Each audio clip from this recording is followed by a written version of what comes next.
Alright guys, today is the big day where we can put this engine back into the engine bay. You saw 2 seconds ago we just finished putting on our clutch, everything here. Got the engine supported, ready to go. I'm just going to throw this transmission on with our new throwout bearing, all that good stuff. And we'll get it all strapped up, ready to go. And drop it in here, fill it up with oil, and we will do a compression test. And hopefully the numbers are good. We can move on from there, giving it a first start. If it starts, then we add the coolant, all the everything else, doing it in stages.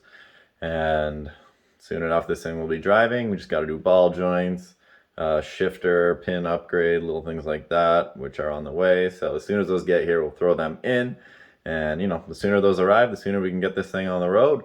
But for today, we're getting this engine in.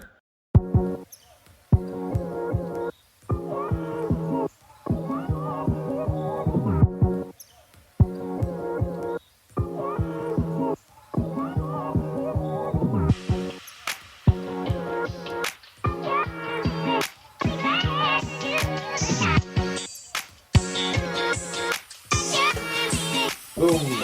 Okay, so the engine is installed. And seems to be holding fine. Move all this stuff out of the way.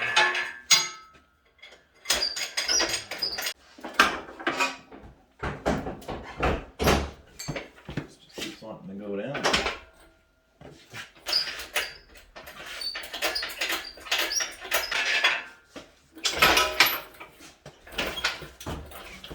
Sweet. Engine is installed on the mounts. Now we can do just the bare minimum to make sure everything is okay. So we will put some oil in it and wire up the starter and do a compression test and see if that's all good. Hopefully it is, and then we can move on to actually putting everything else in together. Alright guys, so the engine is in the engine bay now. It's got attached to the mounts here. I just put our power steering kind of on its bracket very loosely. I'm going to put on a couple grounds. We're going to wire up our starter here, throw my distributor on. I kind of got carried away. My dad was helping me to put this in, so I didn't film putting it in. But if you want to know what that looks like, just go to my video of me removing this engine and play it in reverse. So it's in. Now we can go on to the fun stuff. So yeah, get our wiring harness here. Got everything nicely labeled from when I took it out, because I knew it would be very helpful, because this kind of looks like a giant mess right now. So we'll start by fishing some things through. Let's get the main harness through to that side. I'm just gonna do the grounds and plugging in the starter and plugging this harness in over there. I don't think it would really hurt to have some things not plugged in, but just in case. I don't want the car to go crazy. It's gonna light up like a Christmas tree on the dashboard, probably. Get everything through here. Careful not to break anything, because I would cry for sure.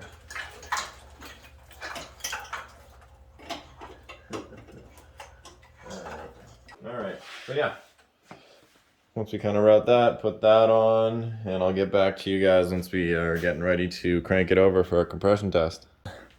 I've wired up a couple things here, the starter and whatnot. Got our distributor on. Here, I guess I'll take that out of there. Right, spark plugs are out. This is on. Nice. Alright, so I'm just going to grab some oil. We're going to fill it up, and then we'll get that compression tester going. Woo, nervous, but excited at the same time.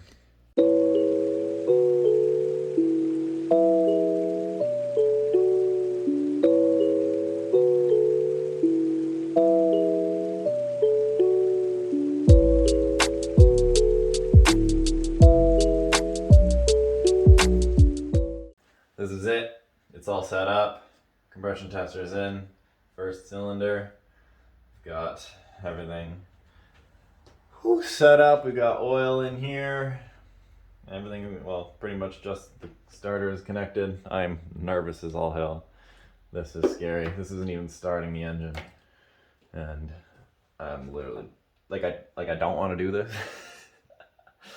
What'd I do? All right. Should be good to go.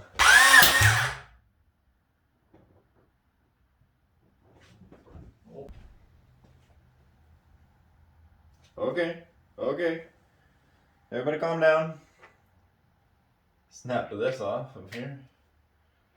That's interesting. Probably just wasn't tight. Try again.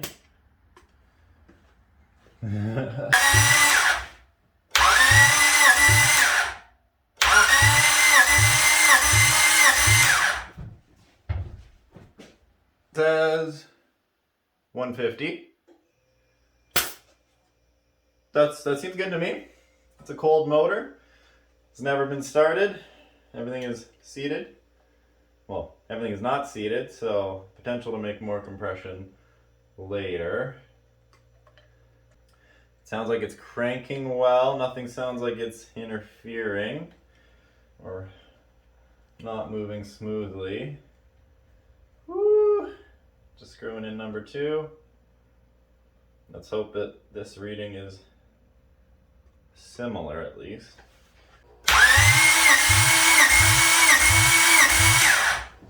Survey says 160. At about 160. Cylinder 3.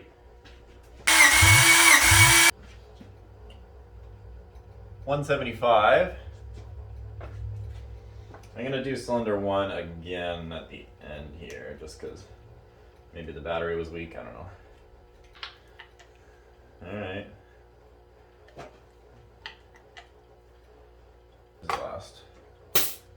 Last one, number 4. Survey says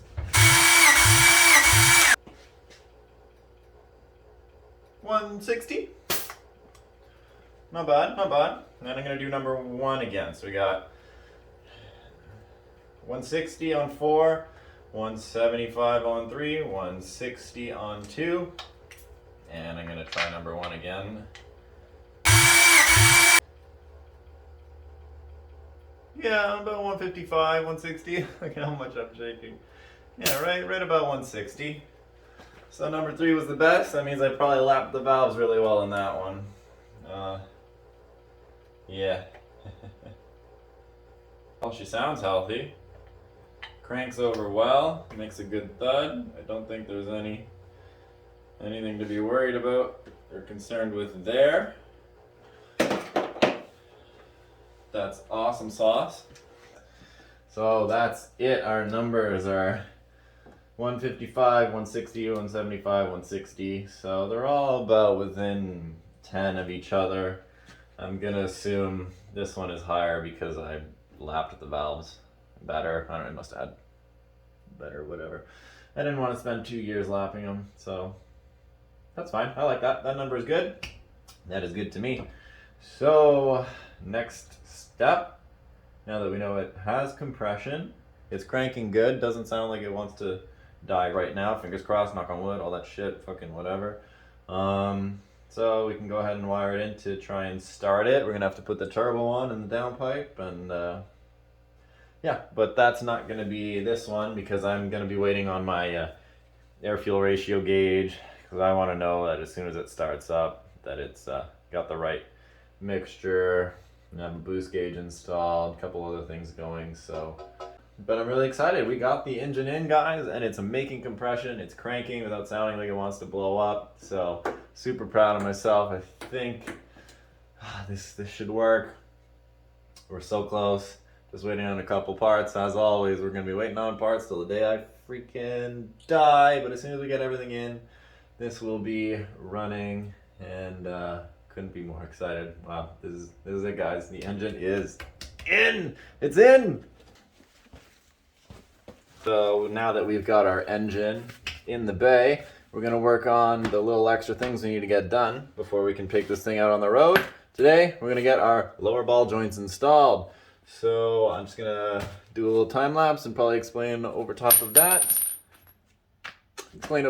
exactly what we'll be doing here. It's pretty straightforward. We're gonna be trying to do it without a press, and that's probably gonna be the hardest part about it. Otherwise, we don't have our axles in here already from the engine removal, which makes this super simple. That's probably the hardest part about having to do this. So now it's just a couple bolts to pull out the entire arm. So to start the process, obviously take the wheel off. You're gonna be going in there, taking off the ball joint for the upper arm. I believe that was a 15 or 17 millimeter. Pop that out and take off your tie rod, which you can see here in the back. You just want to take the nut off, and then if it doesn't want to pop out immediately, just put the nut back onto the threads a few turns and hit it with a hammer. It'll pop right out.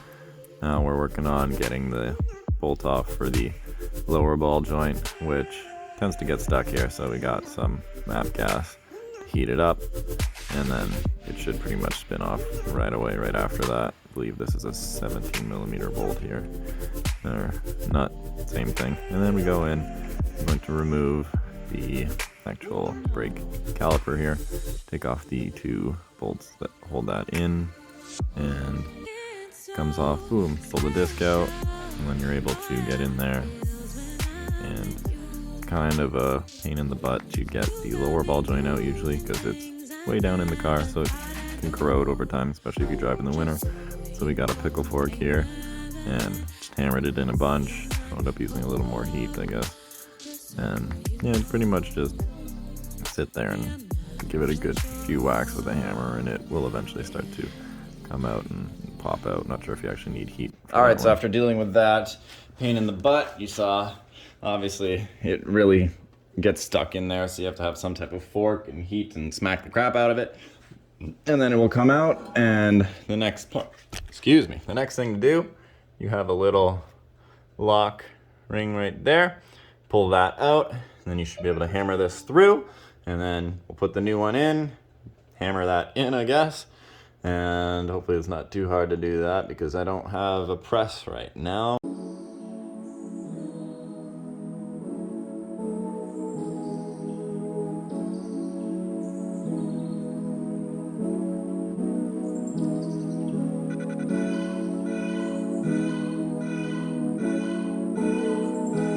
Alright guys, so you saw in those little time lapses me fucking around trying to get this shit out, and it's just a pain in the ass without a press. So if you really don't want to waste your time, make sure you have a press. Anyway, what I've done here, I took a cut-off wheel. I just cut off the nub that was here so I could get a better hammer on it.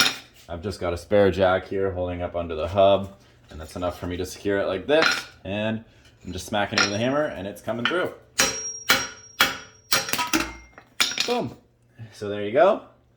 Now your old ball joint's out. You can take our new one, grease it up, put it in.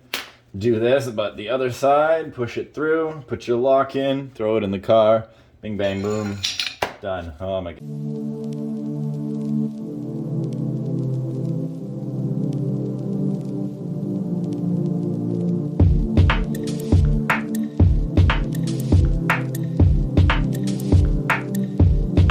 When you're putting the ball joint back in the car, it's literally just the reverse of what I showed you earlier. Just make sure you put some type of anti-seize over the actual hole that the lower ball joint goes into and on the nuts and bolts there, since they're highly exposed to the elements. And that way you'll make sure next time you do this, it'll be a lot easier for you and kind of protects everything that you just installed and worked on. Alright, so the car is back on the ground. That ball joint is installed, good to go. The installation is really pretty straightforward. It just took me longer than I expected because we had to use heat on some of the things, which, yeah, I kind of expected. But obviously we didn't have a press, so getting that old ball joint out and in is a pain in the butt. But you're able to do it with just a hammer, as I showed you. This is going to take a little longer, and it's not as pretty. Obviously you're hammering the ball joint in, but it's not something anyone's going to see. For my car, I don't know if you're building a show car, you'll go a different route, but that's the gist of it. So if you enjoyed this video, there's something you want to say, you can leave it in the comments below. If you struggled just like I have, it'd be fun to talk about that. And if you want to follow me, all my social medias are the same name as this one, at Lupian Life. Instagram's where you're going to get the most recent and up-to-date stuff. My videos come out every Saturday, once a week, and they're kind of trailing behind from where we're actually at, but with good reason. So if you want to stay completely up to date, follow me on Instagram. And this engine is just about ready for the first start after we fully rebuilt it. If you've been following along on that series, awesome, you know what's going on. If not, you can click on the playlist below and it will bring you to a full list of videos. Once these ball joints are both installed, the next thing we're going to be doing here is putting a zinc additive in the engine, and I think we'll be able to do the first start here within the next day or two. And after that, we're just waiting on a shift linkage upgrade, and once that's in, this thing's going to be driving, and we're going to have some real fun videos on that coming soon. So thank you very much. Have a great day. I'll see you next time. When you ask me to bring that guacamole to the party, I'll say no, no. If you ask me bring the guacamole to the party, I'll say no, no, no. That shit's too expensive.